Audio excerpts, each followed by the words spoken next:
Hey there, team user, wondering how to access your chat and keep conversation flowing?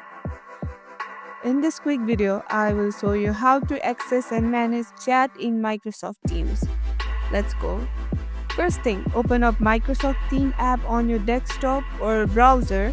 Sign in with your account if you haven't yet.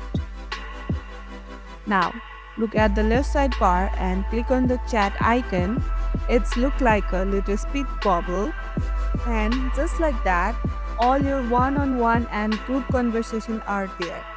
To start a brand new chat, click the new chat button at top, type in someone's name or email and start messaging away.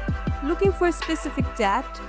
Use the search bar at the top to type in name or keyword. It makes finding conversation super easy. And that's how you access and manage chat in Microsoft Teams. Simple, right? If this was helpful, hit the like button, subscribe, and click the bell for more quick tips.